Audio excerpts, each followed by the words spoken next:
My fork stopped mid-air. Christmas dinner. My mom's glare like a dagger. "We can't do this anymore," she snapped. 10 years in the military, 3 tours, a broken back, and all she saw was debt. But what they didn't know? I recorded everything. And revenge? It was already in motion. If you've ever sacrificed for people who turned their backs on you, if you've ever been betrayed by the ones you trusted most, this story is for you. Hit that like button, subscribe, and prepare yourself for a tale of betrayal, justice, and sweet, sweet revenge. It was supposed to be a peaceful Christmas. The first one I'd spent with my family in over a decade. I'd envisioned something warm. Maybe not Hallmark, but at least civil. Instead, what I got was a war zone of a different kind. My name is Evan Callahan. I'm 27. I've served 3 tours, 2 in Afghanistan, 1 in Iraq. I came back broken. My back? A wreck. My nerves? Shot. The VA sends checks. I walk with a limp. And when I'm at home, if I can even call it that, I sleep on a pull-out couch in the same room where I had my G.I. Joe posters as a kid. That night, the family was gathered. Lights twinkled. The tree stood proud. Turkey, mashed potatoes, cranberry sauce, all the usual holiday suspects. Then silence. My fork froze halfway to my mouth. No one looked up. "Carol, don't," my Uncle James warned gently, setting down his wine. But Mom raised her hand, her glare locked on me, lips red and smudged from wine. Her festive sweater was pristine. Cheerful. Cruelly ironic. "He needs to hear this." The words cut through the air like a blade. "I gave you 10 years, she spat. 10 years to become something. And what do you bring home? PTSD and medical bills." I tried to speak, but she barreled forward. "We can't do this anymore." Dad sat across the table in silence. He hadn't said much since I got home. His gaze glued to the plate. I guess even he didn't want to be caught in Mom's crosshairs. "I didn't ask to get hit by a roadside bomb," I managed. My voice came out low. Controlled. She hated that. "Don't play the martyr," she snapped. "You enlisted to help this family." That was it. Every check, every goddamn deployment, I sent money home. You cried over the phone about the mortgage. I did what I could. Well, we're still behind, and you being here, it only makes it worse. She stood and started gathering the plates. "You're a grown man, Evan. Time to stop sucking us dry." No one moved. My younger brother Caleb stared down at his glass. Aunt Nora bit her lip. The cranberry sauce on my plate might as well have been blood. I stood. "Is that how it is?" I asked, barely above a whisper. She didn't look at me. "You want the truth? Get out of this house." And in that moment, something in me just shut off. Let me tell you who I am. I'm Evan Callahan. I served my country while this family sat comfortably in the house I helped pay for. I was 19 when I deployed. 27 when I came home shattered. I didn't come back expecting a parade, but I didn't expect to be treated like a burden either. Carol, my mother, 52, a retired nurse who took over the family finances when my dad lost his job, sharp-tongued, ruthless. She never once said thank you for the money I sent. Not once. But she believes in tough love. That's what she calls it. Caleb, my brother, 22, dropped out of college. Now calls himself a crypto entrepreneur. Always needed a bailout. Always got one. Guess who bailed him out? I had a hunch. James, Mom's older brother. Drinks too much, never liked me, but even he looked queasy that night. And Dad? Rick? 58. Once strong, now just there. A quiet ghost in his own home. After dinner, I found Caleb in the hallway. "Where's the 20 grand?" I asked. He looked startled. "What are you talking about?" "The loan Mom co-signed. I saw the credit report. It's under my name." His eyes flicked left, then right. "She said it was for your truck, for your PT appointments." "I don't own a truck, Caleb." "Look, man. I needed it. The market was crashing. You buried me in debt. I missed VA appointments because of this." Back in the kitchen, I dropped the credit report on the table like a grenade. Everyone froze. "You forged my signature, Mom. You and Caleb. That's a felony." The silence was deafening. For a split second, I saw something flash in her eyes. Shame? Fear? No, just anger. "We were drowning," she said flatly. "You weren't even here. I did what I had to do. With my identity, my credit. You owe this family, Evan. We kept this house afloat while you played soldier."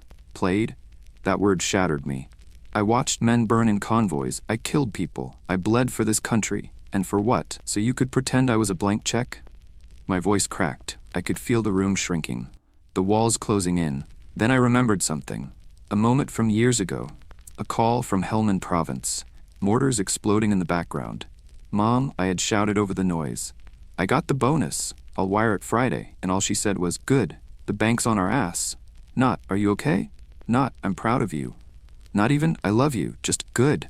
That was the day I realized I wasn't a son. I was an account number. I reached into my coat pocket and pulled out a flash drive. "I recorded this conversation," I said calmly, "and I already uploaded it to my lawyer." Mom's face twisted. "You wouldn't. It includes your admission, the forged signature, the manipulation. You think the VA won't notice, or the state?" James stood up, hands trembling. Caleb sank into a chair. Dad looked away.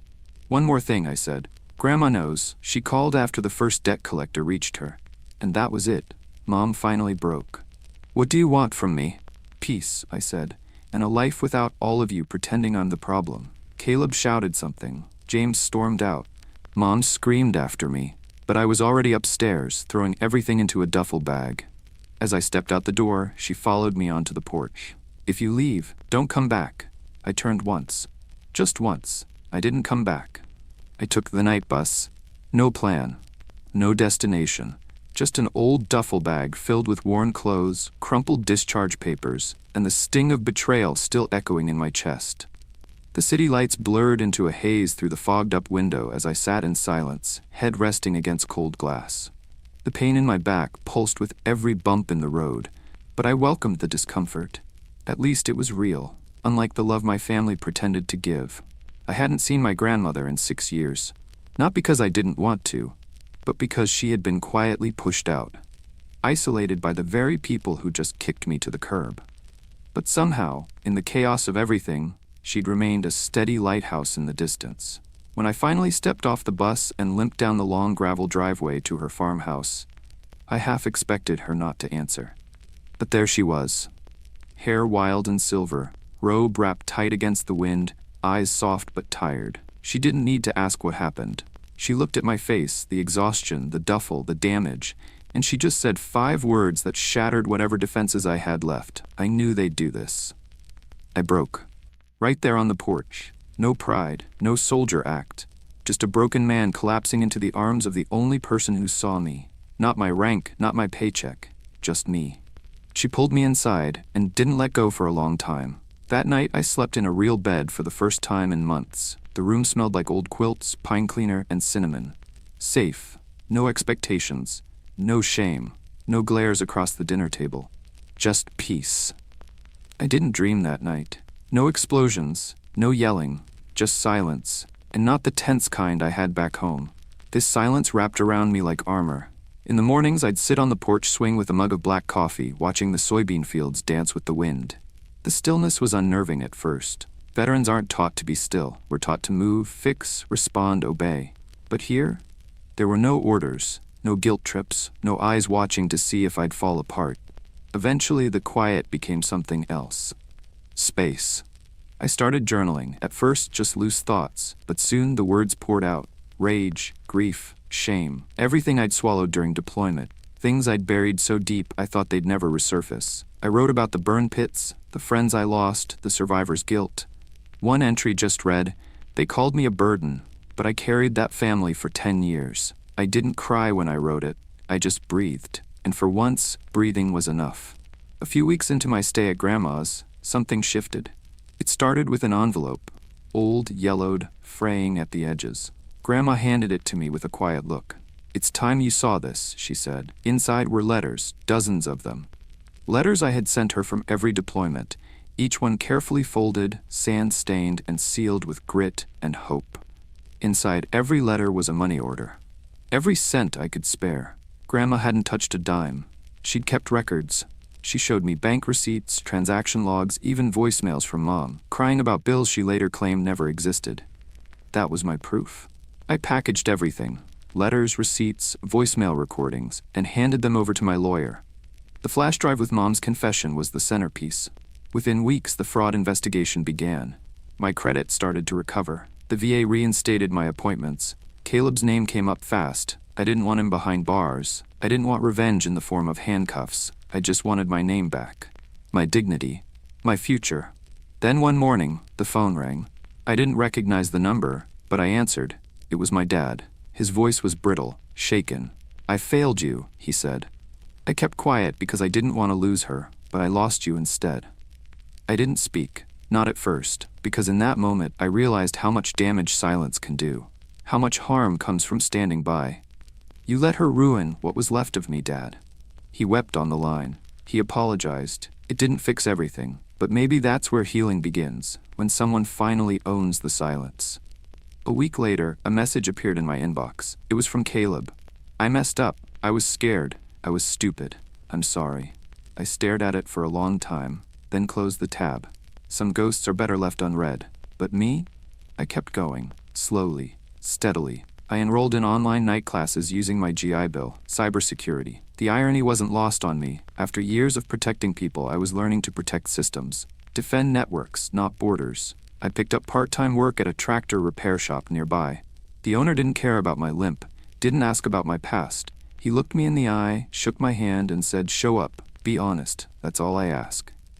And for the first time, it felt like enough. I still get nightmares, still wake up expecting the sounds of gunfire or shouted orders, but I have a plan now, a path, a quiet life where I'm allowed to be human, not heroic, not perfect, just me. One morning, as the sun rose over the soybean fields, Grandma came out with a mug of hot coffee. She sat beside me, brushed a hand over my shoulder, and said, "You know, baby, you didn't walk away from your family, you walked toward yourself."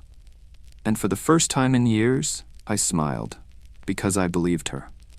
Some people will never apologize the way you needed. Some debts won't ever be repaid, and some wounds don't close, they just stop bleeding. But healing doesn't wait for permission, it waits for a choice. And every day, I choose me. If you've ever felt like the black sheep of your own family, like you gave everything and got nothing back, take a breath. You're not crazy. You're not weak. You're not a burden. You're someone who survived. Drop a comment. Have you ever had to walk away from family just to find peace? Like this video if you've ever been betrayed and bounced back stronger. And don't forget to subscribe for more stories of healing, justice, and finding your power again.